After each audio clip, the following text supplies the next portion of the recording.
These are 3 hard-earned jewels that'll save you blood, sweat, and tears. We have to learn them the long way. You don't have to. 1, 2. It's 3 the hard way.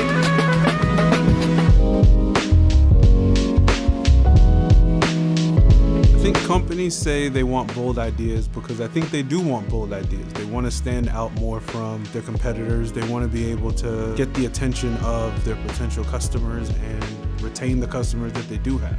I think bold ideas, though, often come with risk, and there's a lot of unknown sometimes that comes along with risk that companies typically don't want to take that risk. And the thing about companies is like companies are individuals, you know, they're individuals who have responsibilities and are held accountable for the decisions that they make. I think a lot of times it's confused that a company is doing something. It's not a company, it's a person at the company, or maybe a group of people at the company. But they represent the company and they can impact the brand or the reputation of the company, but they are not the company itself. So if the idea is try something super risky and you might win big, or the company might win big, or stay with something safe and you have your job and you have your bonuses and you have all the other things that come along with it, I think a lot of people will take the safer route because that risk reward just isn't worth it to them.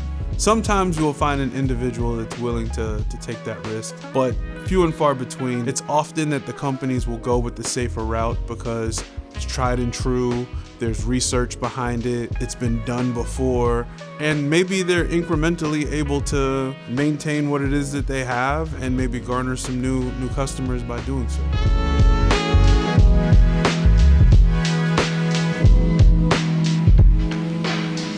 I don't think a lot of companies take risks, right? Like, if they do, it's very calculated and they have an understanding of who their customer base is. They're not just, just throwing the spaghetti against the wall. Like, that's not how it happens. It's really understanding who you're talking to and knowing, oh, this is gonna resonate with them, this isn't, and I know this might not make sense right now, but here are the tying points that make it so that this one thing over here will click with this group over here.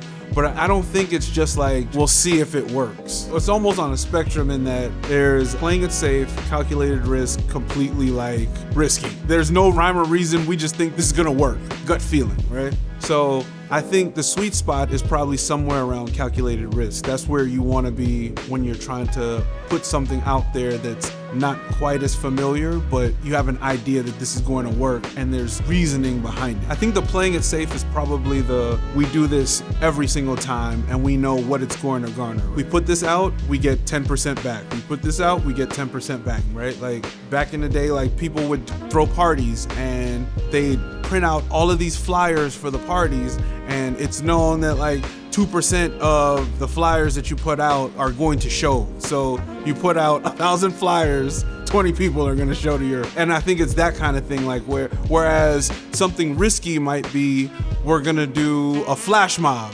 to try to garner attention. It might get some attention, it might not get attention. It all depends on how it sticks, but that's what I mean by that's way riskier than playing it safe with the flyers.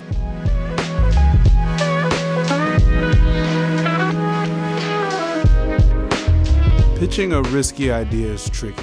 I think it's tough to try to pitch a risky idea, especially if you haven't done it before. If it's something that's truly like unfamiliar to the market that you're trying to hit, that could be really, really risky. A lot of times you need some research, somebody that's done this before, so it's tried and true, and they can say, oh, it applied in this industry and we're bringing it over here. Like there needs to be some sort of like connecting thread that says, here's why this would work for you. Sometimes a creative is asked to, let's say, come up with a concept, right? It could be visual, it could be an ad, motion, whatever. It's just a concept, right? And they're told, here are the parameters of the concept. I think if the creative gives, options, I've done everything that you've asked for. Here's 3 different options that check off all of these boxes for you. Awesome.